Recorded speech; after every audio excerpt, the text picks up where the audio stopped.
Welcome to Revelation Unraveled. I'm your host, William Tapley, also known as the third eagle of the apocalypse and the co-prophet of these end times. Would you believe this weekend marks the 8th anniversary of my first video posted to YouTube, and that was about the evil number 666. And I will put a link to it below, and I posted it on July the 31st, 2008. And you should watch it because every word of that video is still true today. And I have been disappointed because no theologian that I know of has acknowledged my discoveries in that video. And that is that Jesus arranged the verses in St. Matthew's Olivet Discourse to let you know that the weapon he will use to defeat the Antichrist is Mary's rosary. It's truly an amazing prophecy. Now, this last week, I want to talk about what happened, and that is that Pope Francis did go to Poland to attend the World Youth Day. And as I said a week ago, Pope Francis had two major goals. One is to convince the Polish bishops to admit more migrants into Poland, and the second goal was to convince them to allow divorced and remarried Catholics to receive Holy Communion. Everything else you saw in the media this week was all window dressing. All the 200,000 people attending Mass, all the youths, all of his photo ops like going to the Auschwitz Museum and talking to Holocaust survivors, all that was subservient to his real goal, which, as I said, he did not publicly announce. That was all secret. But it's very interesting that the very first thing he did when he got off that plane last Wednesday was to have a 90-minute meeting with the Polish bishops. And I am sure he read them the Riot Act. And it's very interesting that Church Militant has published an article on it, and they did a video also, which I'll show you a clip from in just a minute.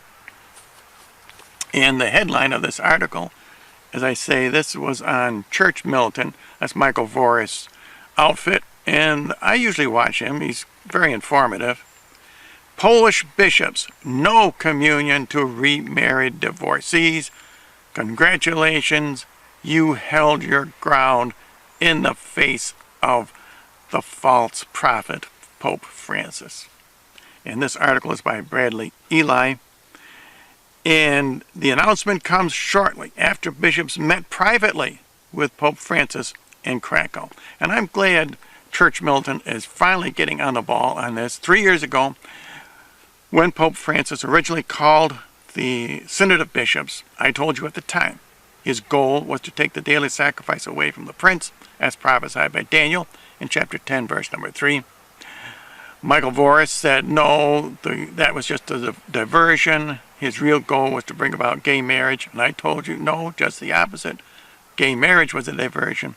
His real goal was to make the holy sacrifice illegal and invalid. In other words, to take it away from the prince, to take it away from Jesus. He wants to make all consecrations of priests in the Catholic Church to be invalid. And here's what this article goes on. Archbishop Stanislaw Gadecki, head of the Polish Bishops' Conference, made the announcement Wednesday evening to the press after the bishops met privately with Pope Francis earlier in the day. After the 90-minute question and answer session, the 117-member Bishops' Conference had with Pope Francis at the cathedral in Krakow, Archbishop Gadecki told reporters there's a need for constant discernment when shepherding remarried divorcees, but added, now listen to this communion for divorced and remarried cannot be solved in a confessional box in 2 minutes or even a couple of years.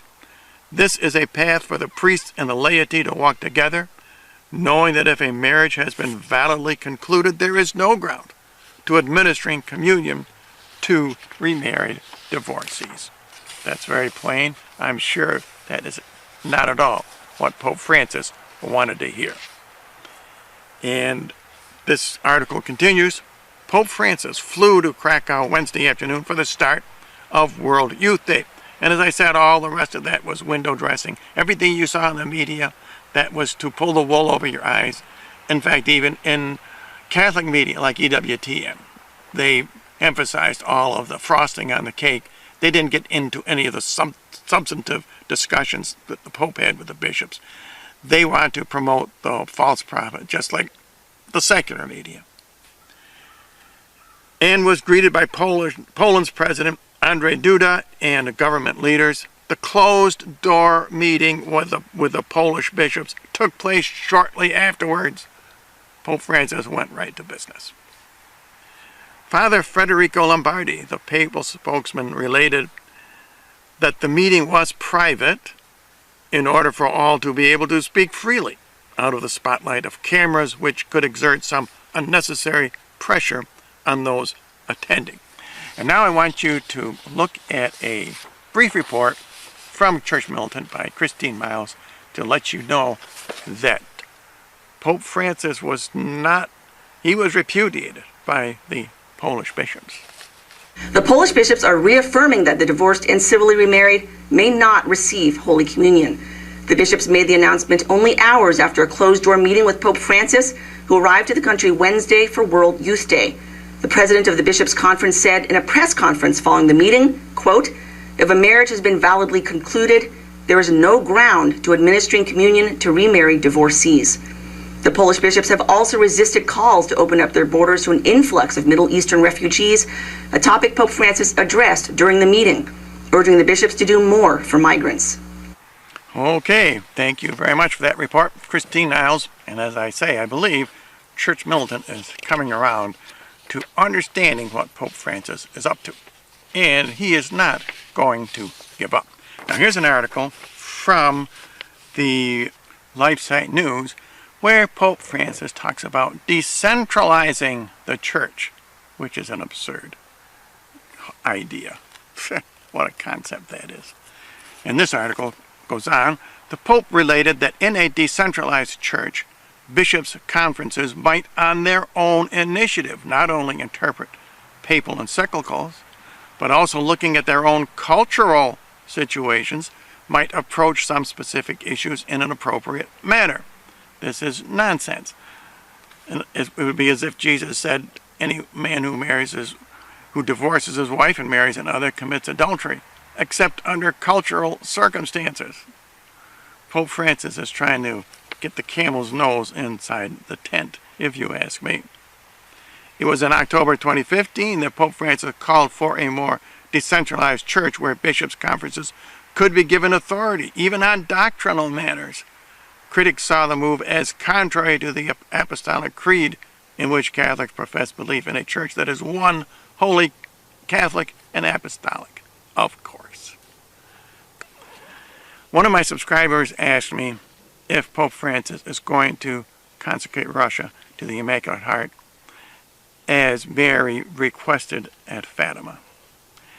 And I told him that those days are past. The window of opportunity is gone. Pope Francis, that is not going to consecrate Russia. That goes against everything he stands for. Russia will never be consecrated. And Mary warned that the popes would follow the kings of France to their doom if they did not consecrate Russia. And that will happen.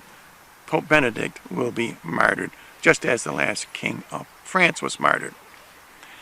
However, Mary did make other requests, and that is to the laity. You and I, we can do what she said. She said, pray the rosary, wear your scapular, and make the 5 first Saturdays.